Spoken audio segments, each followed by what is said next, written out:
Welcome back to Pipeline Profits. This is the podcast for real estate agents where we discuss all things sales and marketing and helping you make your business better and ultimately make more money. We have a very, very, very special guest that's going to help you do just that today. Yeah, guys, I'm super excited about today's guest. We have someone who is not only started multiple seven-figure businesses himself before the age of 30, but leveraging everything the mind and mindset has also helped dozens of others launch seven-figure and eight-figure businesses themselves. He is a master of the mind and the mindset. He is the vice president of the Think and Grow Rich Institute, which many of you will know because of Napoleon Hill and Think and Grow Rich. He helps tons of entrepreneurs better their mind and better their mindset so that they can make more money. And today we have Armin Shafee here to help you do the same. Thanks for coming, Armin. Yeah, thanks for having me. I'm honored to be here. The mindset man is here. And you know, the real estate space has been mentally difficult, I think. Not only just like with the 2024 timestamp, we were riding high from like COVID to probably February of 2022. And I think that like we as an industry have just got kind of slowly beaten down from like March 2022 to today because we're all expecting that the market would be kind of back to where we left it off. And so I'm super excited to have you here because I think like we all love the tactical stuff, but more so than anything else, we all need a massive mindset shift here. So like, I'd love to learn a little bit more about your history and like how did you find your path to like mastering your mind? Yeah, these are good questions. First of all, for everyone watching, thanks for making the time. And we hope to give you so much value that this hour can multiply for you. So it's worth, multiple days worth of effort just in this hour alone. I tread lightly with the word master. I am definitely not a master. I will be honest. I'm barely just making it to the standard of a student, in my opinion. But the more you learn, the more you realize you need to learn. That's the only indicator that you know you're learning. The moment you realize you think you're getting it is the moment you stop learning. So I stay so far away from these labels, man. And I was even telling you, Ryan, prior to this, I don't even like to let my mind get attached to any of these labels previously of my titles and things I've done, because that is the limitation, right? Those even yourself watching right now, you say, I'm a realtor. No, you're not, right? You're playing the character of a realtor. And the faster you come to that realization, the more fluid you become. And when we talk about the word mindset, it's not just about changing what you think about. A lot of people think mindset, they go positive thinking. I know that book. It's not even the beginning of mindset. First of all, break down the word mindset. It has to do with the mind, which is a non-physical entity that you're given by the creator. And it is a thing that you cannot see, hear, touch, or taste, but you just know it's there. And so the mind is a completely different realm. Everyone has one, but no one ever thinks to question, hold on a second. This mind isn't an organ that I can physically see or open my body up to find. It's a completely different realm. It's not even physical. It's a spiritual realm. So wait, I have a spiritual realm that's attached to this living thing that I'm living through? That makes no sense. And you sit there, you go, holy crap, I have a spiritual organ that is in my possession. But because everyone's weird around the word spiritual mind and, they kind of cast it away, they never think to really go on that quest. And every good quest starts with a question. That's why they're called questions. And so when you ask a good question like, what is my mind? What is that thing? That's the starting point of you starting to learn. Second thing is set. What is a set? It's like a system. And so when we say things like mindset, what we're really talking about is a set of belief systems. It's like your model of the world. How you think about yourself, how you think about others, how you think about the market, how you think about real estate, how you think about, is life hard? Is life easy? Is making sales hard? Is making sales easy? Am I meant for this? Am I not meant for this? These are all sets of beliefs. And so 100%, if you're not where you want to be right now, it is because the set of beliefs you have set in your mind do not align with the thing you want, period. End of story. And there are principles that teach you, this is what Think and Grow Rich is about, on how to adjust yourself and the set in your mind to make it align with what you want. And a lot of us, we want big things, but we don't want to become big people. And when I say big people, I mean we don't want to expand the mind. We want to keep the mind in a cage, four corners, all the bars, keep the door locked, never want to touch it, never want to open the door, see what's possible. But be like, let's throw this cage over the water and see if it gets on the other side to where I want to go. It's not how it works. And so I'm coming in hot, like off the bat, I'm sorry, but very much like a bird that is raised in a cage with doors closed its entire life. You open that cage. I used to have a budgie when I was a kid. And I loved those beautiful little birds. There's a green one and a purplish one. They loved each other, everything. And we had it for about a year or so. And I remember once I felt bad. I'm like, let me take this thing out. Let the thing fly around in my condo. And I was like, I don't know, 10 years old. I took this thing out and started just flying into the walls. And I'm like, there's all this space. Why are you flying into walls? And it would just fly into the window, fly into the wall, fly into the lamp. And my dad came in, he's like, put it back in the cage. I'm like, well, I wanted to make it free. And he says, it doesn't know how to operate in a free space with no limitations. And I'm like, holy shit. I never thought about that because it's so used to living in a four-corner prison, a cage. And very similarly, the mind works this way. We're all born into this life. We're given this physical body and we go, this is me. It's not you. That's why I say my body, not am body. But we're also given a mind, which is a non-physical body. There is a complete construct in there. There's faculties Napoleon Hill breaks down, like the ego is a part of it, the imagination is a part of it, the memory is a part of it. There are layers to this organ called the mind. It's another body. And nobody tells us what to do with it.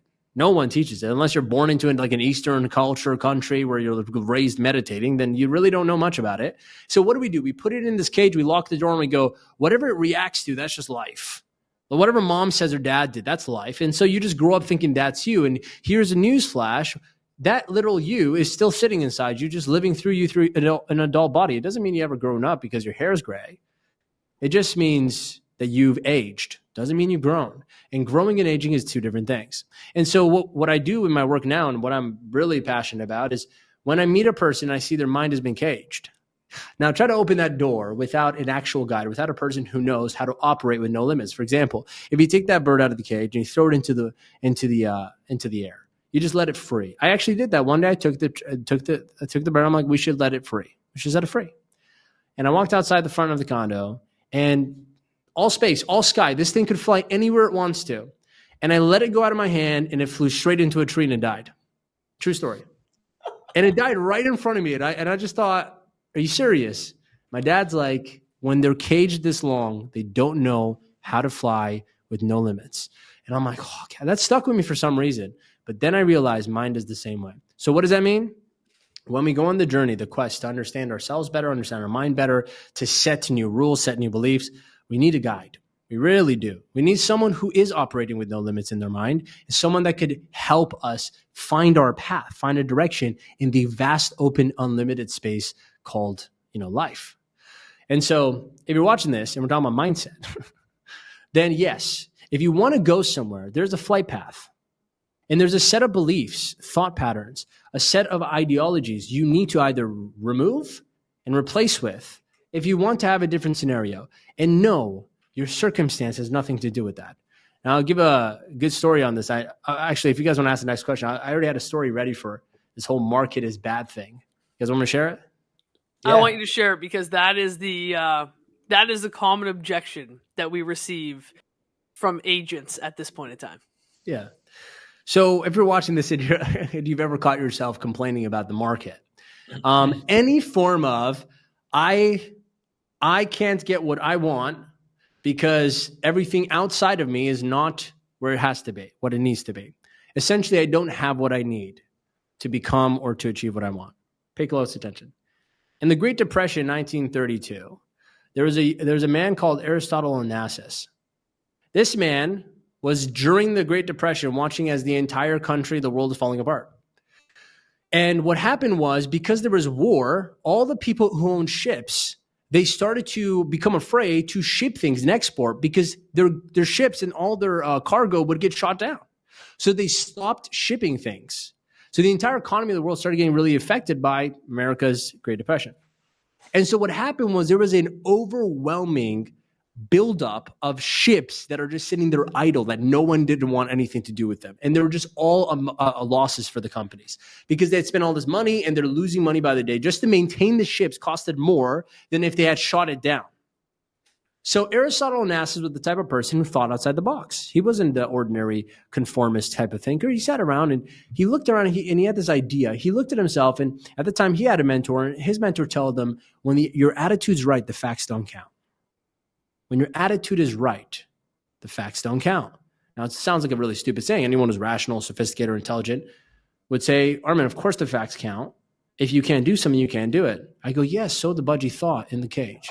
So he decided to let his mind loose. He tried to think, how do I turn this terrible tragedy? Now you guys think the market's down. He was dealing with Great Depression. He sat and he thought, how do I turn this into a good thing? Well, he realized there is a huge buildup of ships that nobody wants. So he started going around and buying them.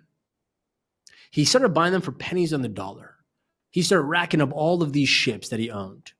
And by the end of the Great Depression, he had owned a majority of all the ships in America because nobody wanted them and they sold them for a fraction of the cost. Now, here's what the people that had a bad attitude, that only limited themselves to the circumstance of what's around me is what the law is. That's it. I'm done. Those people never had vision. Aristotle had vision. He realized that only now, when we think things are bad, we think it's bad forever. When we think things are good, we think it's good forever. And that's the foolishness that the mind plays on us. Is when we start believing the bullshit in our head, we go, yeah, it's all great. And we never think about tomorrow. And we think it's all bad. So we never hope for tomorrow. That's all the problem is. And so what he did is he had vision. He realized eventually these ships will be useful again. So he bought all of them. And guess what happened? Exactly what he thought. As soon as the Depression was over, not only did people want to go back into business of exporting, but the entire world, because there was a great world war and all this stuff, had been exposed to each other's cultures and food. So the demand for exporting food in and out of countries went through the roof. And guess who owned all the ships? Aristotle Onassis. He became one of the richest men in the world. One decision he made that was unorthodox, unconventional, and outside of the ordinary thought process, which is everything's bad, so I can't do anything about it. So if you're watching this, you're a realtor, right? Or you're getting into real estate, you're new, whatever it is. Don't look at your scenario. Don't look at your surrounding and think, this is my limitation. You look at it and go, where is the opportunity? What can I see that others are not seeing? What places are people sleeping on that they have no vision, that I could have vision? Try to anticipate the next 5 or 10 moves, not just the one in front of you. And you can turn any scenario, any situation into a profitable one. If you can't learn how to turn bad things into good things, you'll never turn good things into great things. Where do you think extremely wealthy, successful people learn the skill of resourcefulness? You think it's when they have a lot of resources? Now, what's the most important skill every billionaire talks about? You watch all the shows. I've had the privilege of meeting some of them, working with some of them, consulting some of them sometimes, because even billionaires aren't happy. And what happens is they all know how to turn take something out of nothing. They all know how to turn nothing into something. And I wonder, where do you learn that skill? Is it when you have $100 million? Is it when you have $100,000? Is it when you have everything you need? No. It's when you have nothing. And so if you're watching this and you feel like you have nothing, your environment is showing you have nothing. There is not enough houses on the market. There's not enough buyers. There's not enough sellers. I don't have enough leads. I don't have enough this. I don't have enough that. Whatever it is, if you cannot turn what you don't have into something you do have, you cannot turn something you have when you're given it into something more. And that's what the great story of the talisman and the gold bars with the king in the story, in the ancient story, where he gave all the talismans to the one who multiplied, not the one who buried it and thought, I don't want to lose this one. So this is the greatest opportunity of your lifetime. The worse the market, the better the opportunity. Are you hearing me? This is what we talk about mindset. I'm just giving you a new set of beliefs that actually make you really rich, no matter the scenario. But first, you have to take that first step. Think outside the box. Do not conform to what the narrative is. You create your own narrative. And then people will look at you at first like you're crazy, but afterwards, after the war's over, they'll go can I rent it from you? The ships for 10 times the price? That's that's such a great story. And I think it's, everyone falls into the trap of they're hearing each other say how dire the situation is and that there's no deals to be had and that no one's doing transactions and so on and so forth. But as realtors, we need to remember people are always buying and selling homes, right? And even when things slow down, the person that is thinking outside of the box and figuring out how to find those deals that might currently be out there and doing things differently to get those deals, when deals start again, is going to be in an even better position and in the position to win. So you've obviously, exuded on us that you're a very high level thinker, especially when it comes to the mind and the possibilities that the mind can create for us. Listen, you're not even 30 years old. You've already, helped launch and launched yourself multiple 7-figure businesses and 8-figure businesses. How did you learn, or what was your journey to start thinking like this at such a young age? I think we all innately have the desire for wisdom. I just think some of us are luckier to have a path on how to attain more, and other ones are just bombarded with noise. You grow up in a home that's completely toxic. It makes it very unlikely for you to even know there is such a thing as wisdom. Now, what is wisdom? A lot of people think knowledge is wisdom. Knowledge is just knowing. Actually, knowledge isn't even knowing. Knowledge is just information. You know something. You think because you have knowledge, you know something. Knowingness is a completely different thing. That's a little deep, so I'll leave it at that. But wisdom comes from the experience, doesn't it? And it's not because wisdom is experience, because I've met a lot of people in their 80s who have had a full life of experience with this very little wisdom to share, truthfully. I've also met people that are 15, in just a few years, a handful of years they've had, from how they extracted from their experience, they had a lot of wisdom. And so experiences alone is not enough for wisdom. It's how you appropriate the experience. In other words, can you connect the dots? And when you connect the dots and you see the true underlying truth of everything in our life, which is that it is a mirror. Everything is interweaved, like knitting a sweater. Then you realize that every event in your life, every person you meet, every interaction, every thought, every form of karma, you would say, a thing that goes out of you and comes back to you, is actually just a reflection of a part of you. And the faster we understand that truth, we start to become very wise, because we now see between the lines, we see beyond the words, we hear things, but we understand the meaning, which are two different separate things. And we understand the spirit of experiences, not just seeing it for face value. Again, I'm going a little deep. I want to keep it practically valuable for everyone watching. But for me, I always had an innate desire for wisdom. When you grow up in a home where there is not much for you at home, you kind of go on this quest out of home to find something. And I got lucky in a really terrible way, where I grew up in a home where there was really not much there for me. So my quest for finding meaning, or finding love, or finding wisdom, or finding how to become better, or getting answers from me, it went outward. And I went into the world. And so that led me to learning more and doing more. And I was very aware and self-introspective about things, even at a young age. So I got really lucky. That's really the answer. And then I got, by a hair of a chance, instead of getting mixed up with the wrong people, probably ending up in a lot of trouble, I got mixed up with a bunch of young entrepreneurs who had delusional dreams, and I started to believe I can do something. That's honestly all that happened. If I had just fallen off the scale a little bit this way, I probably would have been in a gang or something with the amount of energy I had and fucking all the desire I had to prove something. I probably would have been leading a gang somewhere, and I look at that, I'm like, holy shit, I could have been dead by now. I had a near-death experience at 18. And just like one thing off, I would have drove into another building. So there's so many things that I see as as a form of luck, that there is this invisible hand that is turning things in our life at all times that we cannot control. And the faster we realize that we become grateful to that, we start living from that place, then we can start to see the meanings behind our life and all this work we're doing. For what? For what? What's the ultimate reason for it? And that's for something for all of us to learn. But for me, I got lucky. The actual practical first step was reading. It really was that. And if reading was hard for me, I was never a reader. I started listening to teachers, and I listened to one specific teacher that started to open my mind up to a lot. And then I picked up a book, and then I started reading that, and I got really obsessed with this idea of all this knowledge around spiritual work. And I thought, the first thing I learned was, in the movies, we make it seem like magic is fake, and the reality, there is no magic.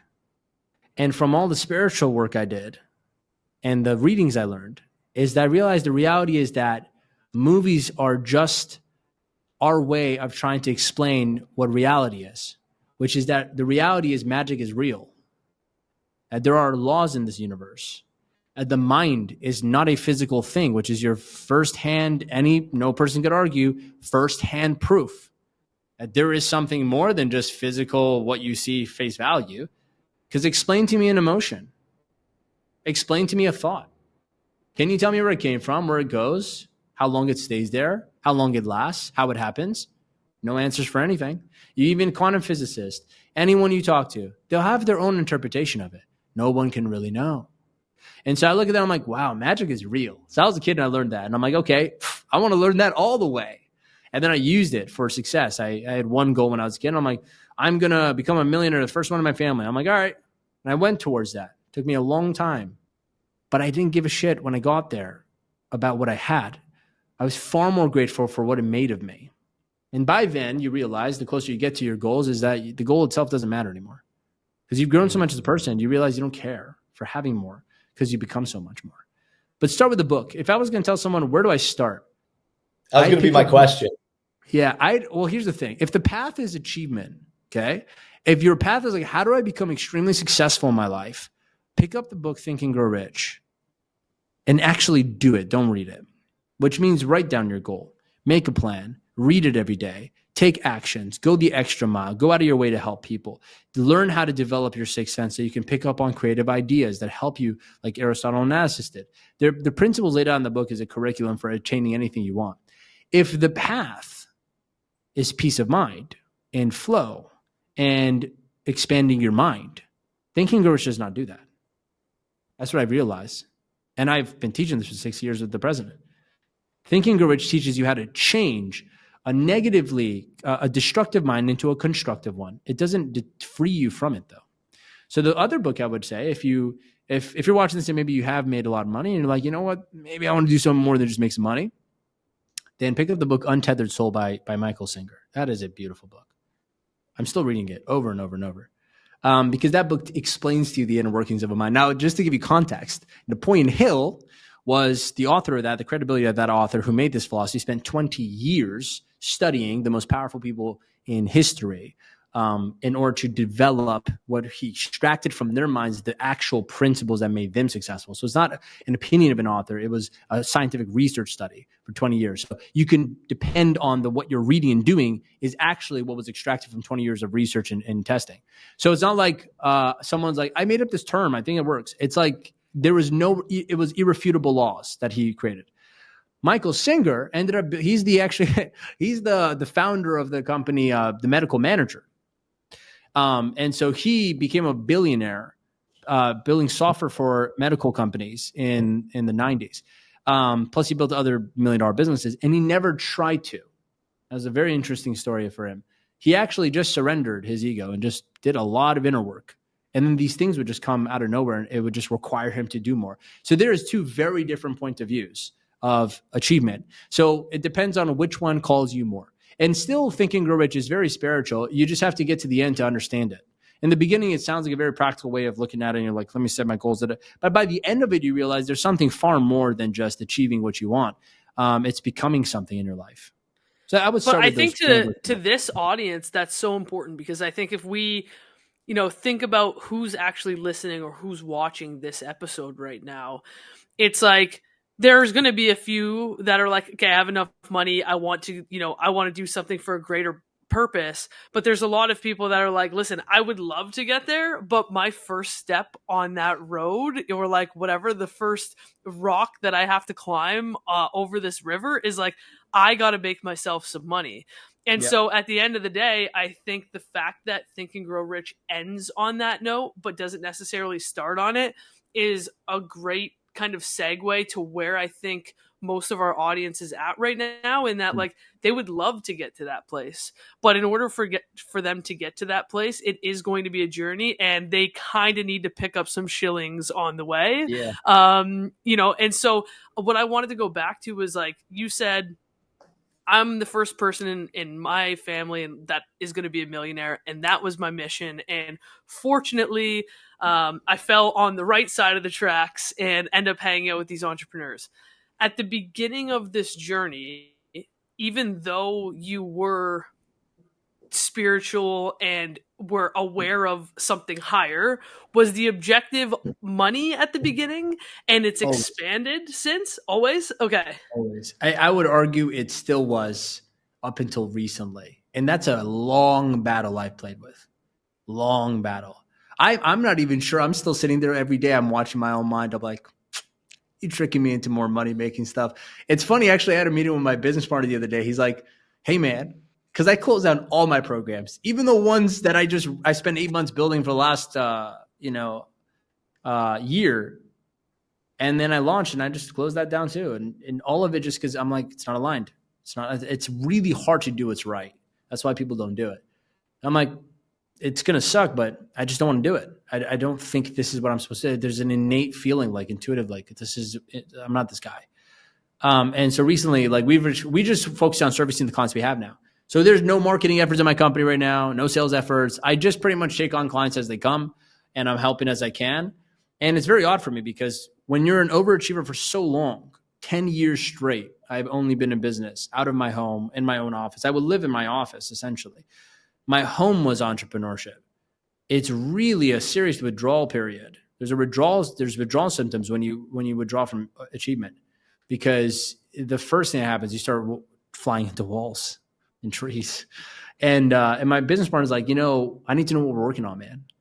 And I'm like, what do you mean? He goes, well, what's the goal now? What's the next thing we're doing? How are we going to market this new thing we have? Because could we still have our back end, the higher level coaching stuff? And I'm like, we're not going to market it. He goes, so what are we going to do? I'm like, you trust me? He's like, yeah. I'm like, listen, for the first time, we're not going to do anything. What we're going to do is stop chasing what we want so we can make space to find out what wants us. And he goes, all right. I'm like, but let's just devote to service. And for everyone watching, there's no place in life where this won't make you extremely happy and successful. Is just devote to service.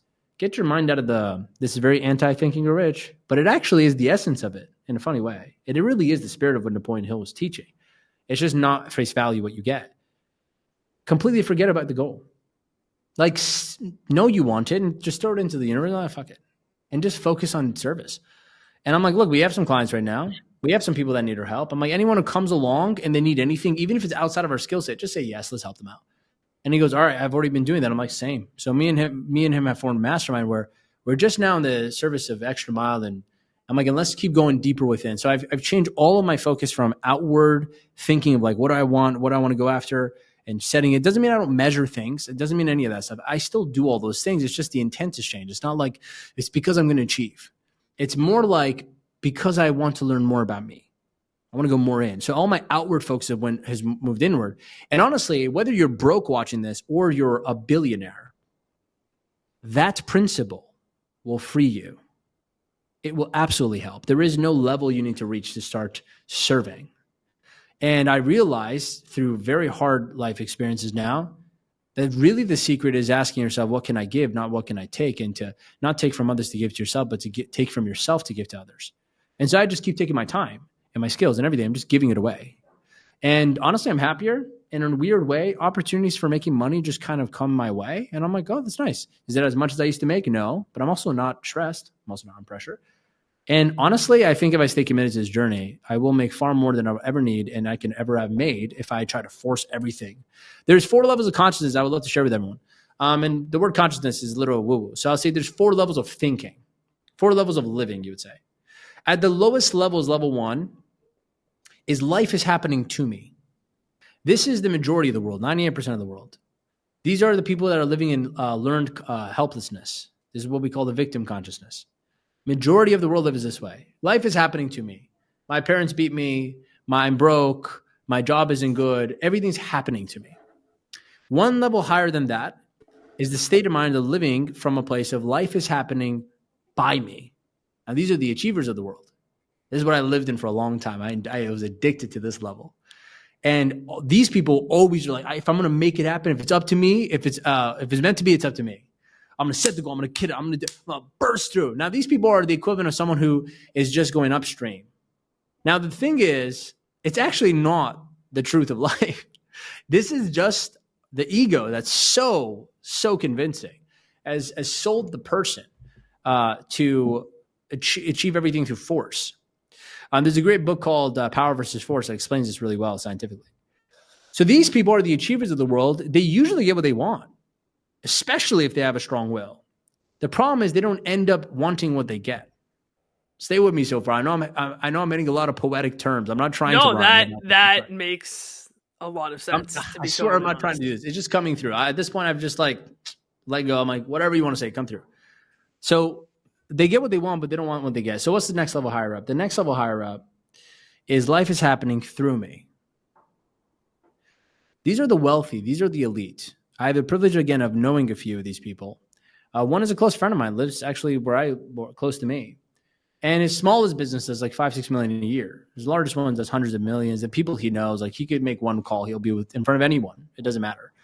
And I'm talking to people like this, and they truly do believe life is happening through you. They don't take credit for anything. There's nothing in form of achievement. They don't even have goals. It's a completely different language in the world. I'm like, well, this is not, well, what's this?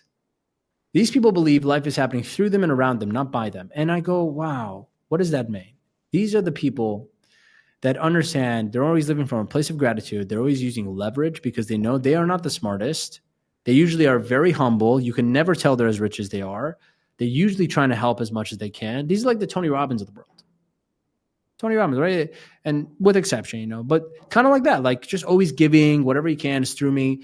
These people understand they have masterminds, they have systems in place, and they know none of them is them.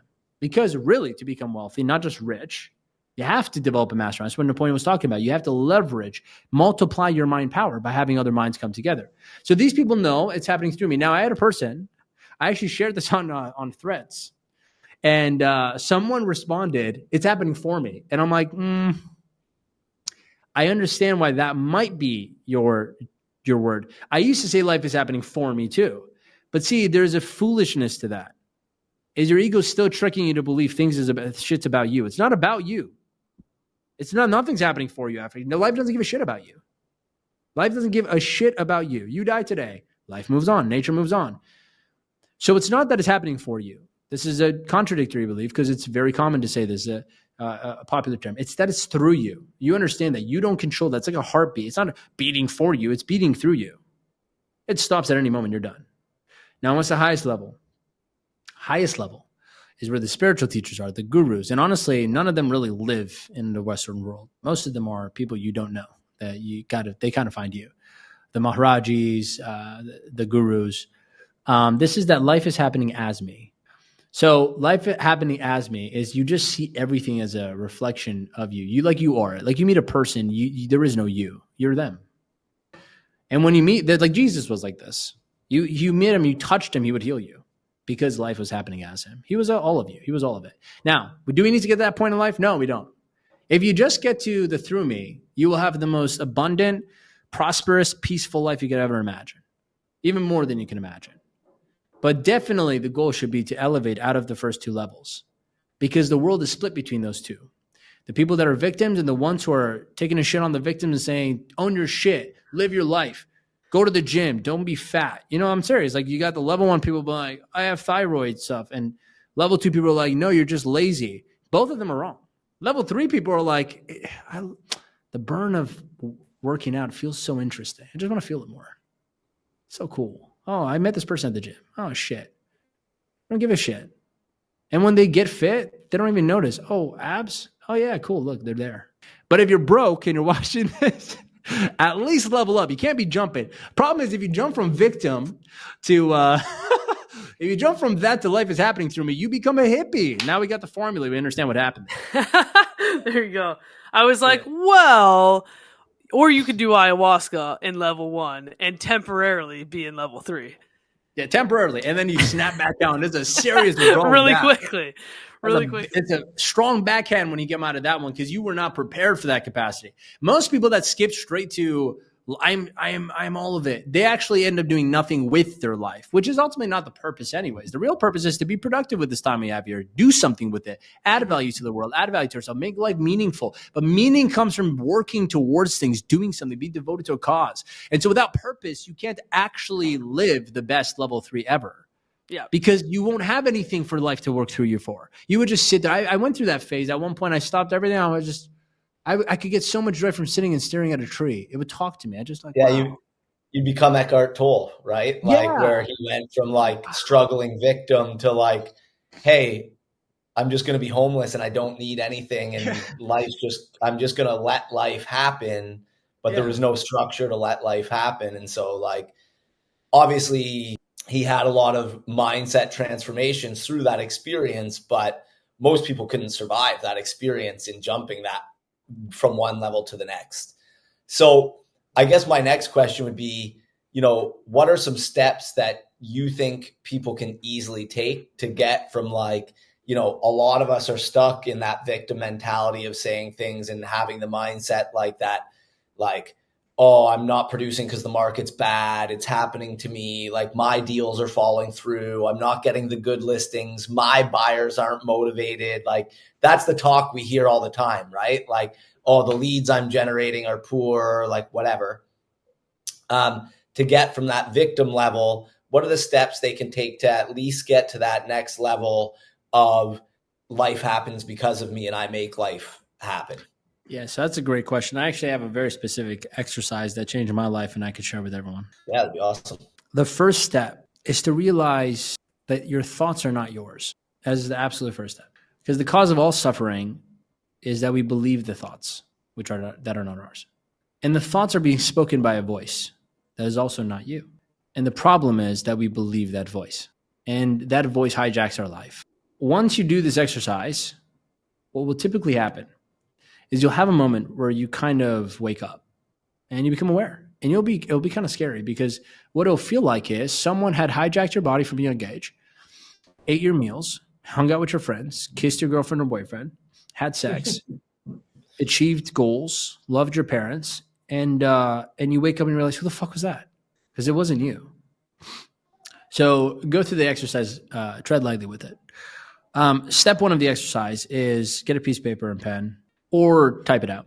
And for a few minutes, just write down every thought that comes through your mind. Now, I'm not talking about organized thoughts. Don't sit there and be like, I'm going to write a thought. Oh, I don't like that one. That one sounds really bad. Let me just write down this one. It's hot today. No, I'm talking about as they come, you write it, no filter. So that means the first thought usually is going to be like, I am blah, I'm stressed. And then you'll be like, why the fuck am I doing this? And then you'll be like, this pen sucks. Like every thought that comes through, right? I need money. I'm broke. Why am I, like, it has to come down. Do that for a couple minutes.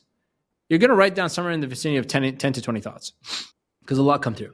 Step two is read them out loud. Hear yourself read them. It's a very important step. And don't judge them. Don't try to change them.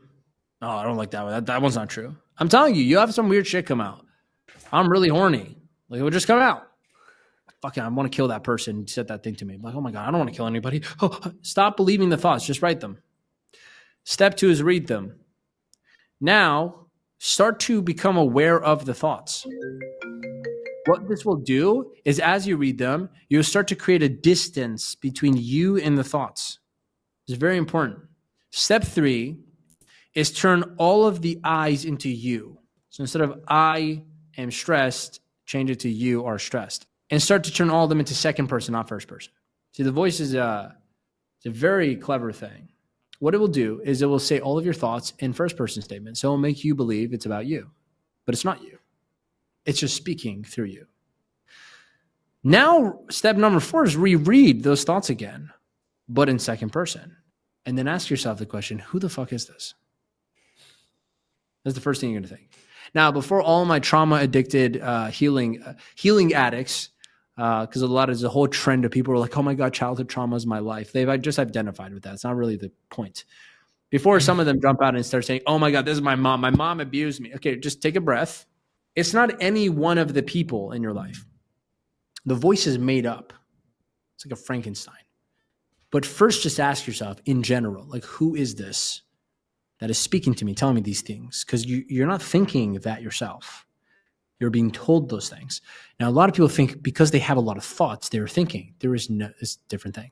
Thinking and thoughts are two different things. I'm telling you, man, no one's taught us like how to operate with no cage.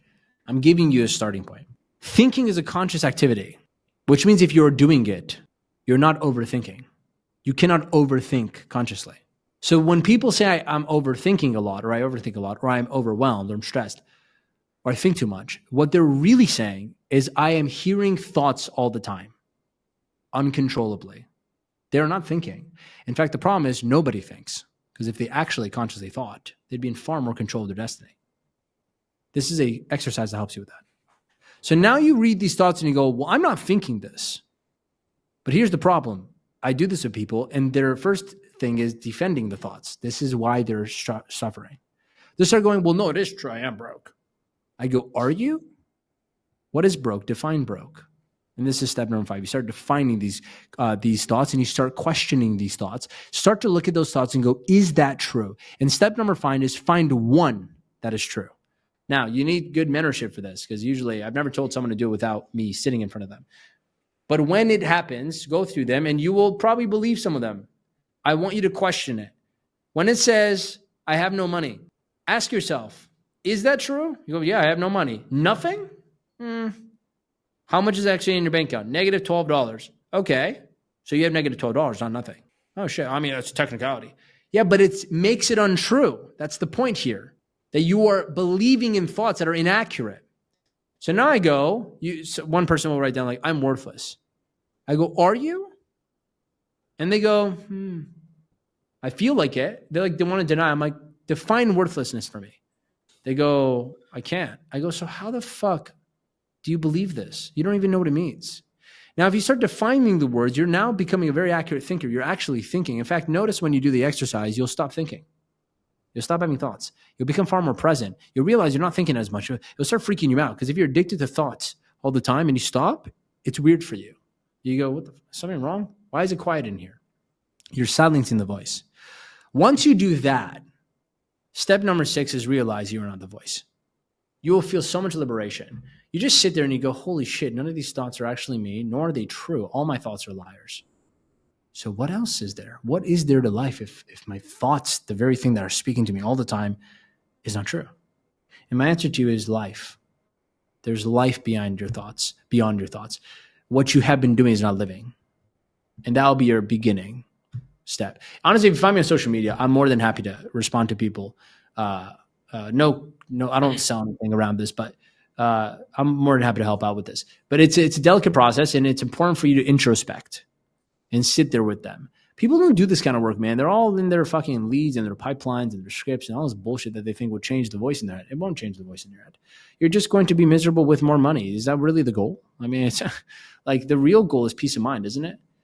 Don't you want to get to the end of your goals and go, I feel good about my life? Because most people don't. And you know what's scarier? The ones who do, they're in worse trouble. The ones who go, I achieved, so now I'm great. Now those people are fucked. I've been there. Because they actually believe the bullshit they sold themselves. They believe that they're great. They believe that they are meant something now. They believe their ego. And so they live a more intensified life of a complete performance that eventually will crash and makes them realize, who the fuck am I behind all this? The faster we get to that realization, the better. Have you ever seen that exercise go the opposite way? Not so far, luckily, because I'm there, though.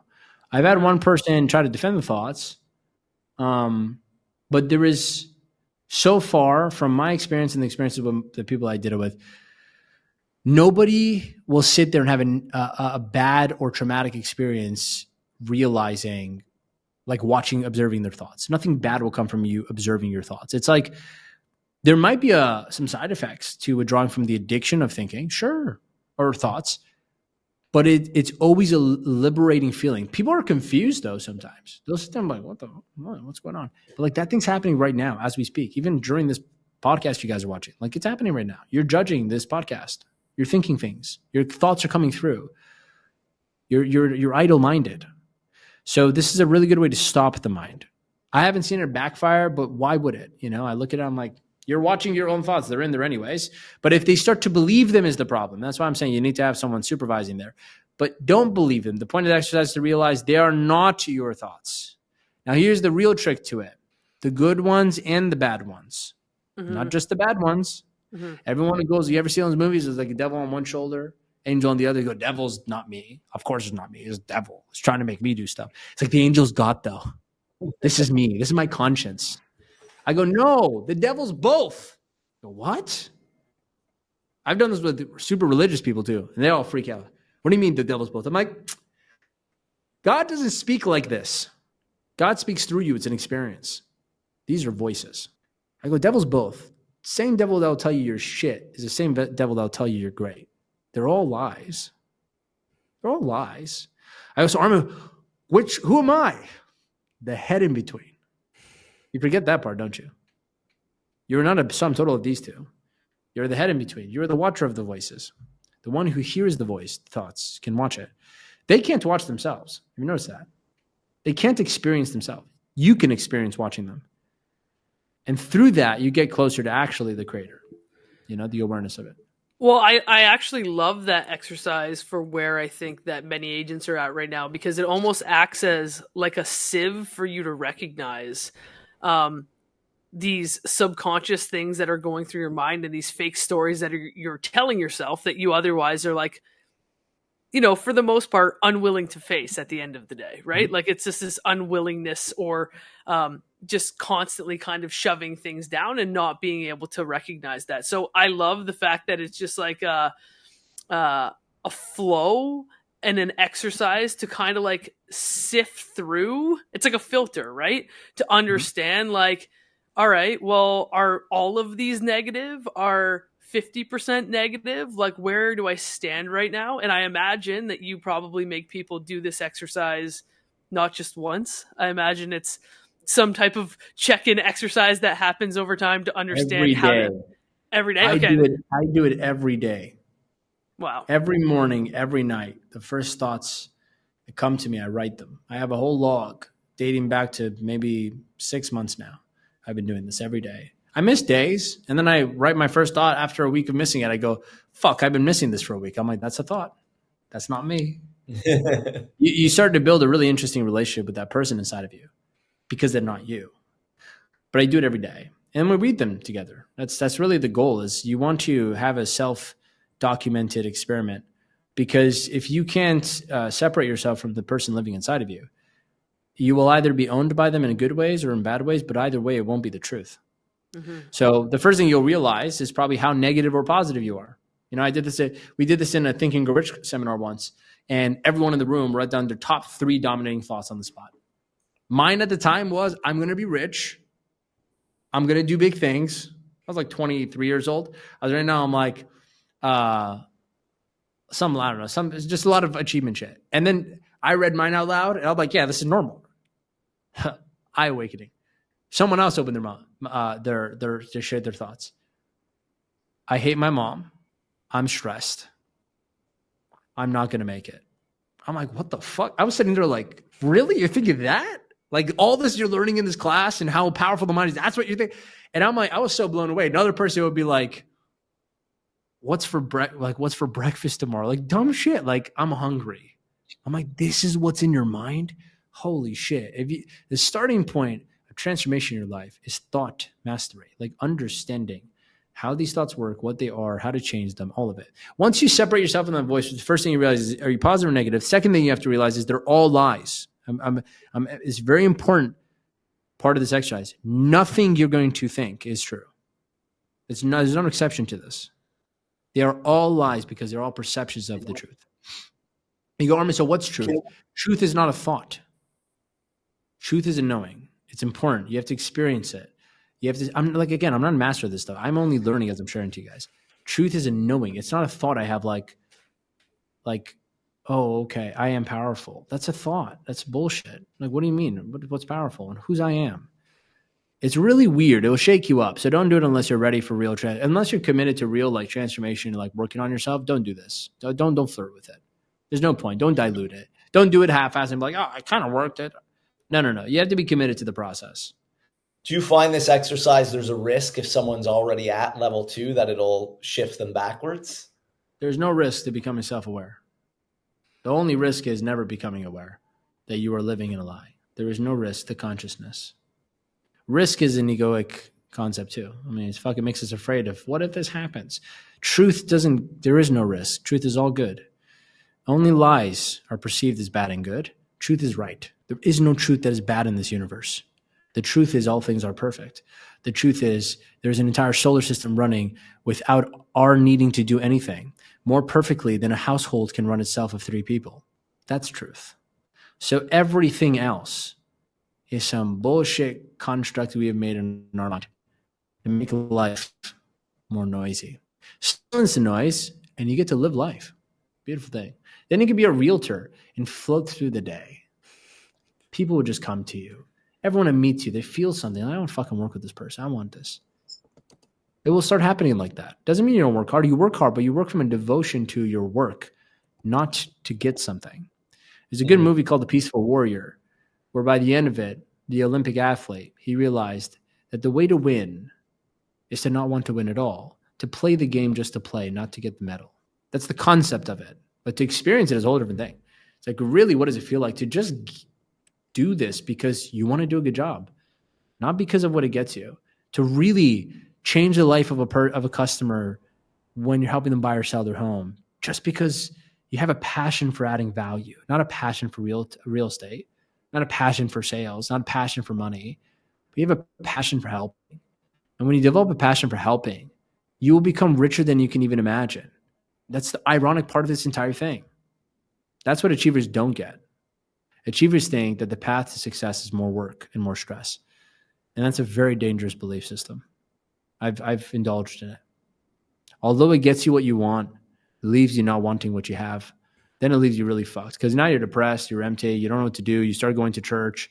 Church doesn't help out. You start going to mosque. Mosque doesn't help out. You start watching gurus and like signing up for meetups with mushroom ceremonies. That doesn't help out because you still haven't changed the fact that you believe your thoughts. You have not freed yourself from the lie you've been living. That's the first step. What you can do at home with this exercise. So when you say don't dabble and commit, right? So I'm listening to this and I go, okay, that is an exercise that like I actually do think would help put me in a better space. But let's be honest. I promised myself that I was going to, do amazing this year and I set my goals and I haven't accomplished those. How do I know that if Armin says I need to commit to this, how can I trust the fact that I'm actually going to commit to this moving forward? You're saying like, don't start, don't dabble. If you're going to do it, go all in. So what do you say to the people that like naturally have the thoughts of like, or I guess the internal consciousness that they don't tend to see their promises to themselves through? So if you're saying don't start at all, or don't start at all unless you're going to go the whole way, what do you say to those people? I'm not telling them to do anything. What I'm saying is the moment you start it, commit. The choice is still theirs. I'm not saying go home and do this. This will change your life. I don't fucking know what will happen to you. All I know is every time I've done it with people and I do it myself, it really helps. But if you do what I'm saying, commit all the way. And then whatever you reveal to yourself, whatever experience you have, follow that experience. Or else, what's the point? That's my saying. I'm not saying don't start because what's the point? I'm saying commit. I just want to voice that. Second, it's interesting. You said I have all these commitments to myself this year.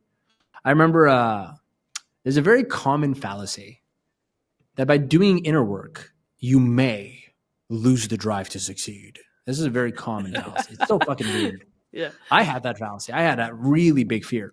I remember when I was a top salesperson, I was like top 3 or something on my team back in the day in this door-to-door company. And I was like, 19 years old? And I had this mentor, the sales manager there, and he was really spiritual. But he was like one of those strong spiritual people. Like he knew a lot of wisdom, but like he was so self-identified. Even to this day, it's kind of sad. And I remember one time he's like, I'm asking for mentorship. He's like, you should read the book, The Power of Now. I'm like, no. He goes, what? I'm like, I want to succeed more. I don't want to get spiritual.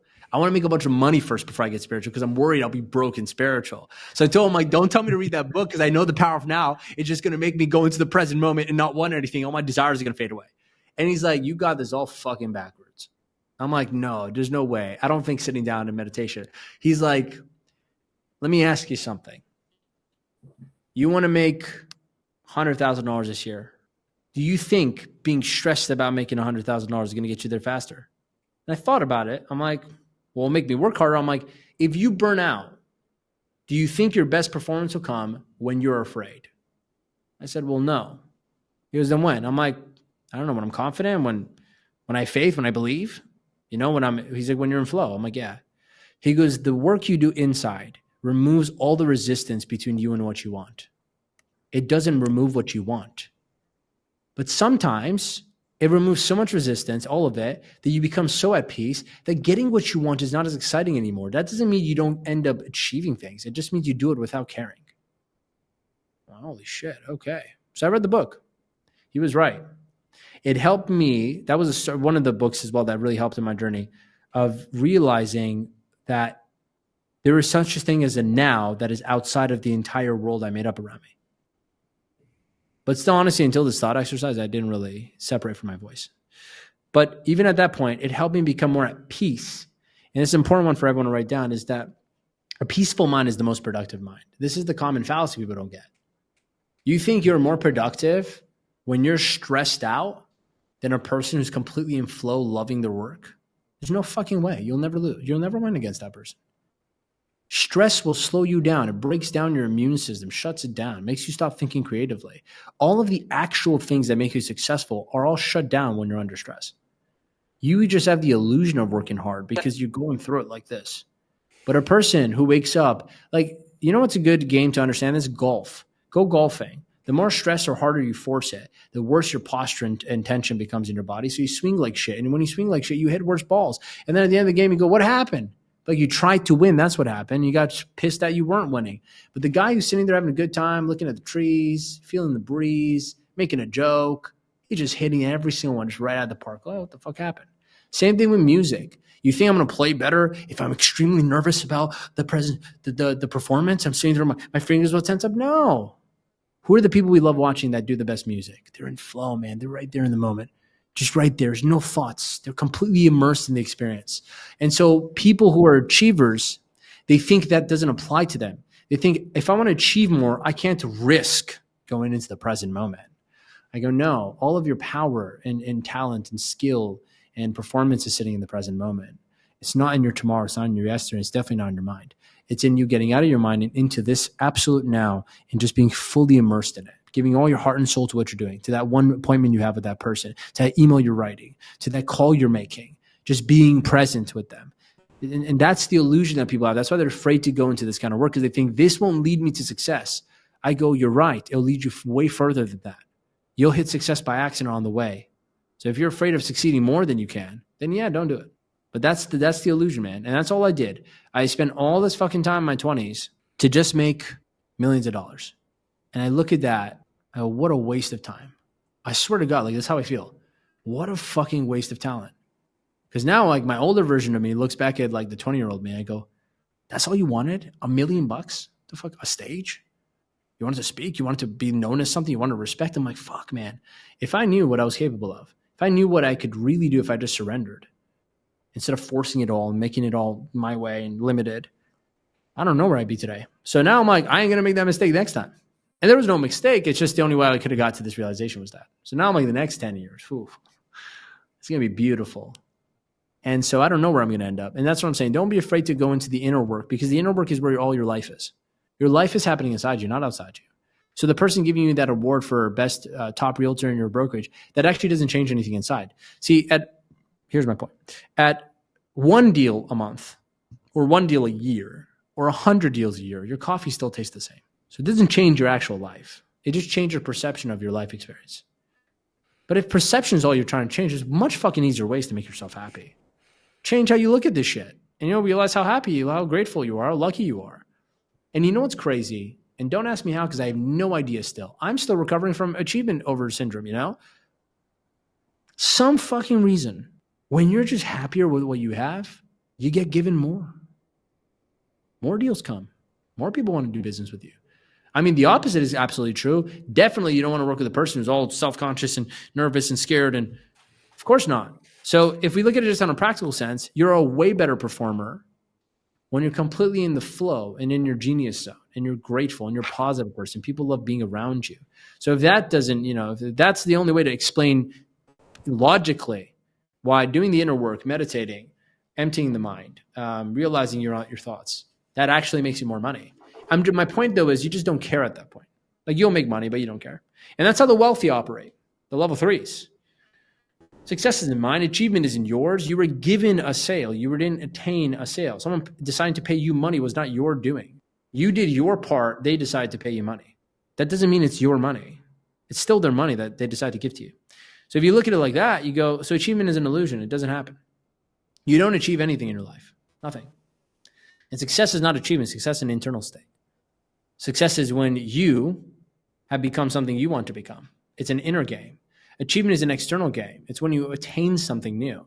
But even that attainment is given to you. Even if I win a race, do I win the award? Or did they decide to give it to me for winning the race? So what did I do? I just did the race. So in your life, you're only in control of what you do, like what your input is. You have no control over the outcome. But we believe we do. And so we stress over it. And so the real answer to you is if you have goals this year and you really care about hitting them, then definitely do what I'm saying. So other than this has been awesome. We're at the hour mark and we want to respect your time and know you got to go. So the first exercise you gave is amazing. For people right now who don't have a great mindset, after they do this exercise, what are 2 to 3 other simple things that anyone you work with, you recommend they start implementing in their life daily? Well, we talked about reading. So we talked about picking up the book Untethered Soul if you want to free yourself from your mind. And we talked about Think and Grow Rich if you want to learn how to set up new systems of beliefs that can help you achieve goals. There's a lot of spirit to TGR as well, but you have to kind of see it that way. Like some people look at Extra Mile and go, oh, I just got to do more than they pay me. I'm like, no, there's a spirit you're missing there, which is you have to become a person of service that just always goes out of the way to help people with no ulterior motive. That's really the Extra Mile. So the Untethered Soul is probably a far more important book, I think, to read before you can even understand the comprehension of TGR. The second thing is the exercise. And I would say there's not a third thing anyone needs. If you can start putting new information into the mind so that the voice is learning differently, and also start to learn new concepts that you didn't know to make yourself more awake around that, and you did an introspective exercise like I just gave you, the only next step would be do that exercise until you yourself have your own epiphany. Do it until you think, honestly, do it for the rest of your life. But if you want to, just keep doing it until you yourself know you got the point. And it's a very introspective thing. Some people will take years. Some people will take months. Some people will take maybe weeks, maybe days. Some people on the spot. But I would just keep doing it because the voice will keep growing. It never leaves you. So you got to develop that relationship with you and the person inside of you. That way you can start to, like when you have that clarity, you'll know what you need to do in your life. There is no one way. There's just the way that's yours. So you'll be clear on what needs to be done. You become a person who knows how to solve all their problems. That's really I wouldn't add more to that. The point of this is to reduce the noise in the world. Giving a long list of to-dos doesn't really help. It just adds to the problem. And now their voice, the person listening to me, their voice is saying, I got to do all these things. Oh shit, so you didn't do this thing. You just watched this podcast. Now their voice is going to kill them alive. Oh, fuck, that sounded like we should have done that, right? And it's crazy. Like the voice is so desperate for validation. And it's only because it has no masters, because you have sat back. You have not learned how to become the master of the voice inside. And so what happens is it just sits there begging for your attention. It just wants to be validated. It wants to belong. So if you're focused on like everything's great, it goes, yeah, it's great. Look at how great we are. If you focus on everything's shit, be like, yeah, here's all the reasons why we're shit. It doesn't matter. It doesn't pick a side. It doesn't have an allegiance. It's just waiting for you to take charge. It's waiting for you to become conscious, to become aware, to live your life intentionally so that it could follow your lead. Because if you sit back, the default of it is all of the crap that you've mustered up and collected on the way through your life. And that voice is not going to be very pretty because most of us were exposed to terrible things. I love it. Well, thank you. This was awesome. It was definitely a masterclass on mindset. I think, as we said at the start of this, realtors needed to hear this stuff. And I think, a lot of them have like dabbled in some mindset work, but never probably heard things at this high a level. And I think, it's going to be eye-opening for a lot of our listeners. So we really appreciate it. Yeah. And I just want to say, like, I'm excited to see in 10 years from now where this journey takes you and like how you develop from here on out, because it's like, it's very apparent how important this is to you and how much it seems that you have grown as a person over probably like even the last 6 months, you had said, by implementing some of these, I want to not easy, simple exercises and routines, and being conscious of these things and kind of taking back control. So I just appreciate the fact that like it's very evident how much you care about this, and I can absolutely see why you are the guy to spread the good word on this. Let's have another podcast in 10 years and find out. Let's go. Let's book it right now. We'll put it in the calendar. Appreciate you guys for having me. Thanks. Thanks, Armin. Thanks for coming, Armin.